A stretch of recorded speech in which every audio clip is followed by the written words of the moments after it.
Hello? Can I quickly find my AirPods? I don't know if that matters.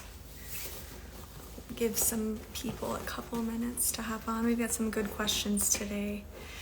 If you are a Relate Well member, part of our membership, there's quite a few questions from one person, and they're great questions, about the systems for family rules, chores, and systems for discipline. That is a workshop that we offer within the Relate Well membership. If you have problems getting your kids to do chores, if you feel like you yell more than you would like, but you don't know what else to do, or you find like consequences flying out of your mouth that you can't follow through on, like no technology for 2 weeks, things that feel more like a punishment to you than they do to them, then it's an excellent workshop. I have a client who's an educational psychologist, and she and her husband signed up to do the Family Rules, Chores, and Systems for Discipline workshop, and I will say I was a little nervous. And they came in not that long ago and said a whole lot of things that I've said about it, which are, it's working in the weirdest ways, in ways that you would not expect. So we're going to cover lots of questions from there. If you're not a Relate Well member, you might not if we're going to be talking about like Z and you're going to be at A. So those questions might not make a whole lot of sense to you. So I'm going to start with some other questions first. So the first one is suggestion on a family therapist in the St. Louis area. I have heard great things about Kristen Carruthers at Clayton Behavioral Health. I am I have specialties in marriage and family counseling. I do family counseling, but only with teens and above. So maybe like y'all and your in-laws, or y'all and your teens. If you're dealing with littler kids, what I would suggest is something called PCIT, Parent-Child Interaction Therapy, and Google searching that in whatever area you're in. So PCIT. The research outcomes are great on that therapy, and I just think it's what to do. Next question. What to do if husband admits it's not supposed to be fair, i.e. the wife handles a lot, in all caps. So in the Relate Well membership, we also have a workshop on how to divide household and family related tasks without hating each other. So what to do if your husband says, like, yeah, you're supposed to be doing more than me, which it sounds like that's what he's saying. I would be really clear about the consequences of that. And I'm not talking like implementing consequences. Well, because you're not going to do more, I'm not going to do this. But when I don't feel heard, seen, understood, respected, like a priority, considered, it's gonna be hard for me to let my guard down. It's gonna be hard for me to be vulnerable. It's gonna be hard for me to be intimate emotionally or physically.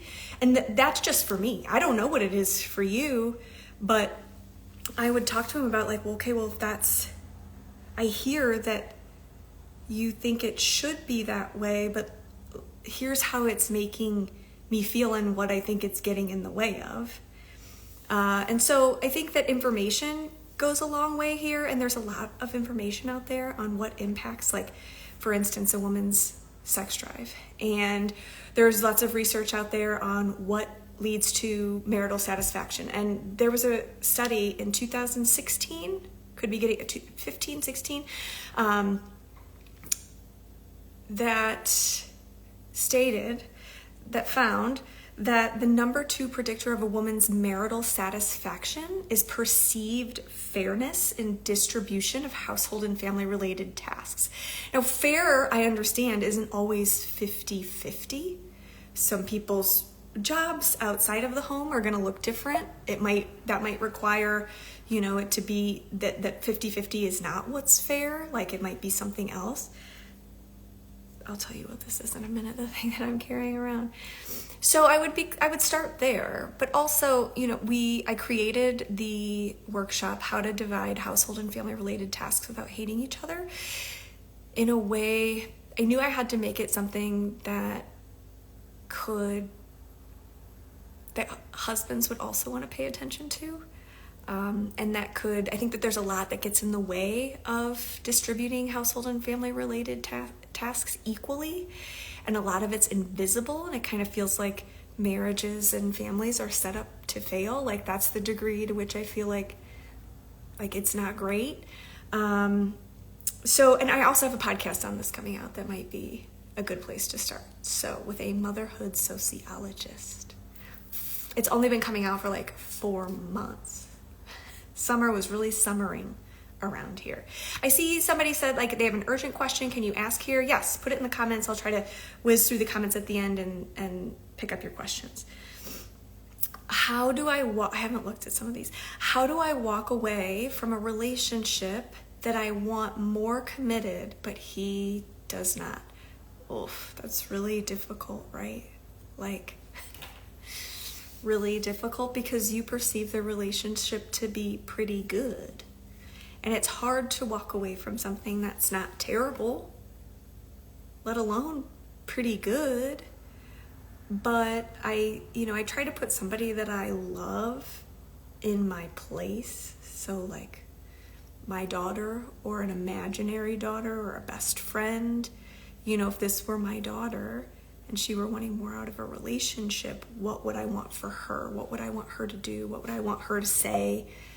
How would I want her to move? And, I think that answer can really vary depending on what's going on. I don't have your answers. I never pretend to. But I think your answers to those questions will probably give you yours. Like, are you operating from a place of seeing your value clearly? And that could look like, maybe you are. And maybe it's, I like hanging out with this person and until I find something different and better. Maybe it's not being like, totally exclusive. Like, okay, I hear you don't want to be fully committed. Okay, then moving forward, I'm not going to be fully committed. And maybe it's dating around, whatever that looks like or means for you.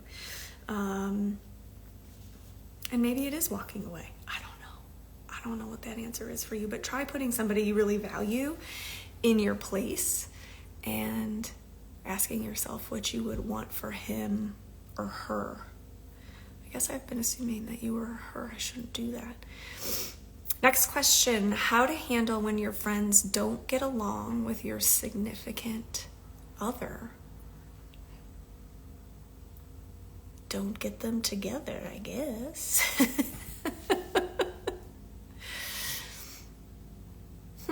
I don't know. I might need more details on that to give a more detailed answer, but yeah, how to handle when your friends... I have had friends that aren't my husband's favorite, and I think that my general mindset on that is that we don't have to feel the same about everybody. Like, both can be true. He cannot like that person and they could not be a great fit for him, and I could really like that person and they could be a great fit for me. Okay, we all don't do things together. They invite him, he's very busy, Or his friend, some people that he hangs out with invite me, and I'm like, ooh, I got things to do. Sorry, I can't make it. But yeah, I don't think we have to have the same. Even when it comes to family, I'm telling people quite frequently, like, we don't have to feel the same way about people. There's not one opinion that's right about this person. I think that we're all learning different things on different timelines from different people. So they might have something you need that your partner just doesn't. Okay. Oh, somebody says, appreciate your work and love your podcast. Thanks. The podcast is How to Talk About It with Micah Ross. You can find it on Spotify and Apple and Amazon and YouTube. Check it out. If you've listened, type in your favorite episode below. Okay, now I have to find what I did with my last. Okay, this is the series of questions about the Family Rules, Chores and Systems for Discipline workshop within our Relate Well membership. It is exactly what it sounds like. When I tell, I gotta scroll down. How do you implement your rewards and consequences system with a child who is dangerously on the edge of a mental breakdown? So, kids who have big feelings, I have found this system to be weirdly helpful with. You would think it would be the opposite. Most parents' initial response to hearing about the system is, that's gonna send my kiddo with big feelings over the edge, and it'll make things worse, not better. I have a kiddo with big feelings, maybe a couple, one not neurotypical, and it works for that kiddo in ways that I would never have expected. So I find that the kiddos who have really big feelings or mental health issues can also tend to feel a lot of shame around that. Shame and feeling like they're like not the favorite kid, or they're the least favorite kid, or you treat the other kids differently when you might be treating the other kids differently because they're behaving differently. But when those kids realize that there is a set of family rules that is on a piece of paper, set in stone, set in paper, that the same rules and consequences are being applied to everyone. What happened in our house was that shame was lifted for one of our kids around their behavior. And they let go of quite a bit of anger regarding feeling like the least favorite kid, or the kid that was treated differently. That thing I did not expect implementing this system. My client, who's an educational psychologist, said the same thing. So implementing it with a kid who's dangerously close to a mental breakdown, I would frame it in a way that, like, look, the way that we've been doing things around here, I wonder if it's been adding to your sense of anxiousness and instability, of not knowing how to do things well, okay? I haven't been clear about that. We haven't been consistent with that. And I know you get versions of us and reactions from us that you're confused about. So what we're gonna try over the next 4 weeks is this new system. I've laid out all the rules, all the family rules in our household. And here are the consequences that go with them. There's what we call good habit cards. Consequences are not punishments. There's a distinction there. If you want to know what that is, Google it or watch the workshop. So framing it in that way, that we're going to try something different, and I hope it's helpful. Now, smart animals will test their boundaries. And you implement anything and it will get worse before it gets better. And so when I implemented our system, which I think I talked about this in the workshop, it was new for everybody. I said, for now, we're whatever cards you earn over the next week, we'll divide them in two until we all get used to this thing. And so there was an onboarding, ramping it up, way of starting things. We didn't go from A to Z. We went from A to M and then M to Z. Okay, so question number 2. How are good habit cards drawn on a timed basis? For example, if the family rule is that you come to dinner when called, but someone doesn't come, then they have to draw a good habit card. What if they're still not coming 10 minutes later? Do they draw another? So you can do this one of two ways. So we have a bedtime rule. If they're not in bed on time, if they're 10 minutes late, they get a card for every 10 minutes that they're late to bedtime. So you could do that with dinner time. Or in our family, we have a listen list. You have to listen on the first try card. If I have to ask again, it's another card. If I have to ask again, it's another card. And Instagram is also giving it a thumbs up. So it could be by the amount of times that you're asking, or it could be, if you're 5 minutes late to dinner, that's 1 card. If you're 10, it's 2. If you're whatever. Got it? And they will earn some cards, especially in the beginning. Like I said, they're testing their boundaries, and they're going to be like, is she going to make me do all these cards? Is he really going to make me do 20 cards for not coming in? And it's like, buddy, this stinks. I think the great thing with this is that you're not having to do it out of a place of anger, frustration, or irritation. It's just you and this piece of paper that has your family rules and consequences associated. And it's like, man, this really stinks. Like, next time, try to get there sooner. Yeah, 5 cards doesn't sound like any fun. And it is really going to get in the way of your relaxing time tonight after school. I don't want that for you. What if another family rule is that you're not allowed to hurt yourself or self-deprecate, but you do it not just once, but about 150 times because you're having a meltdown? Do you draw 150 good habit cards or just one or none at all? So if my kids have a problem emotionally regulating, one, I make sure that they know what to do when that happens. So in our house, everybody knows that when you're angry, here's a long list of things that you can do. You can go to your room. You can beat the shit out of your pillow, but you cannot beat the shit out of your door. You can scream into your pillow. But you can't act out on me or other people. Being angry is okay, but acting out on others is not okay. So there are times when my kids in a meltdown have accumulated quite a bit of cards, and I am a fair and just leader. I might look at them and, just like in court, like negotiate a way for them to get out of it quicker based on some good behavior that I've seen afterwards. Like, hey, I see you're doing your cards without complaint this time, let's do half, or I'll take off some, or can you do this instead? So it's consistent but flexible is what I want to say. And I use my judgment on that.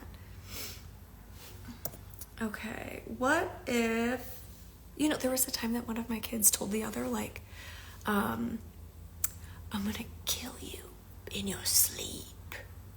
I was just joking. I'm sorry, friend. That's against the law. Breaking the law in our house is worth 50 cards. And that kid did 50 cards. And now sometimes they're pulling cards and they don't want to do something. And I have things that I want them to do more. And I'm like, well, here's a list of things that I need done around here. So if you want to trade, I do that too. Like, make it work for me. Make it a win-win. So, yeah. But has that kid done that since? Absolutely not. That kid also, I just want to be clear, has, diagnosis and issues with emotional regulation. Like, there will be, when there's a diagnosis of ADHD and a kid is not neurotypical, they will be years behind in the emotional regulation department. But hasn't happened since. Cool. What did I do before that? I was like, wow, we cannot say that. Brr. But she also doesn't feel guilty about it. It's like, because there's a way to work off her guilt. There's a way to work through her guilt. It's not just, you shouldn't do that. What's wrong with you? And I think she has those own, like, she gets angry in the moment and then judges herself for what she's done in the moment. But with the system, there's a way to work off and through your guilt and kind of leave it behind. And that's one of the best things about this I didn't expect. If you have a kid that's shame prone, this is really great. Okay. What if another family rule is that you don't destroy something that belongs to someone else, but you accidentally destroy it because you're klutzy? Yeah, intent matters. Intent matters. If it was on accident, like, accidents happen. If it was intentional, then that is associated with a consequence. So you might want to put the word, like, intentionally destroying other people's property is not okay. Make sense? Okay. Now, this is going to be rough. Okay, here's a question. From you all that are alive. In 2 days, I'm flying home to join my sisters in staging an intervention for a parent's gambling addiction. My sister will be present and a social worker. Any resources to help guide me? Yeah, I think there's tons of resources on interventions. I think part of interventions are like writing a letter to the person, and there's a way to write that letter without blame and shame, to just talk about how what's going on for them is impacting you and what moving forward you are willing to do and what you're not willing to do anymore if the addiction continues. So unfortunately, I don't know off the top of my head, like I'm not going to give anything specific, but I'm wondering if the social worker that you're working with can give you something specific, and I'm actually surprised that that person has not. And I'm wondering if you're asking, is there anything you can give me that will make this less uncomfortable? Probably not. Boundaries inherently are just uncomfortable. The discomfort is inherent in boundaries. It doesn't mean you're doing it wrong or not doing it right. It's just part of the deal when having a boundary with somebody that you love, especially when you're saying, like, I can't watch you self-destruct anymore. So if this continues, I've got to change my role. Okay. Oh, somebody said they can't hear me. Can y'all hear me? Okay, it looks like you can't hear me. Discomfort is welcome. Discomfort is non-negotiable. I mean, I am practiced, well-versed at boundaries, and yeah, they are still uncomfy, and I think it's getting comfortable with the discomfort, because or else you're just avoiding the conflict but inviting it in, which is a whole other way of being uncomfortable that I'm not tolerant for anymore. But yeah, okay. Wow, that didn't take as long. By the grace of God, I did not need readers today. No clue how that happened. I've got double vision as a part of what I think is hormonal menopause. But my double vision is worse, so my glasses, that prescription changed. But I don't need readers. But yeah, all that to say, I went to the eye doctor this morning. I'm having a hard time reading these tiny little letters in your comments. So I hope I got everybody's questions. Okay, but if you have questions about the Relate Well membership, you can just head to our website at micahross.com. Check out any of our online workshops, and you'll see they're a part of the Relate Well membership, and they're a part of it for good reason. So for instance, let's say, you're like, oh my gosh, I need this Family Rules, Chores and Systems for Discipline workshop. Inevitably, throughout the course of that workshop, you will realize things like, ooh, I think I stink at boundaries. I think I might communicate with a lot of criticism, and that's getting me met with a lot of resistance and defensiveness from my kids and not a whole lot of cooperation. I think I might need that Learn How to Fight course on communication. So instead of nickel and diming you, because it's all connected, I've just put all the resources in one place available to you at 3 months at a time. So these are resources that I've been sharing with and using with clients for years, probably over a decade. Almost a decade? No, over a decade. Because when my clients come in, most of them have young kids in the home, and it's the time when marriages are least satisfactory. If Instagram puts another thumbs up, when marriages are least satisfactory, but it's the hardest time for people to make consistency in the commitment work, which is necessary in terms of creating change with counseling and relationships. So I created online pieces of my work, homework for people to go home with, and I have expanded on those and created workshops out of those, and resources and PDFs and editable PDFs that you can change to fit your household and your family. So it's an incredible resource, and it's incredibly cheap. So I don't know why everyone should sign up, if you ask me. But anyway, thanks for joining, everybody. Double checking to make sure I haven't missed any questions. Awesome. Perfect. Thanks. Talk to you soon.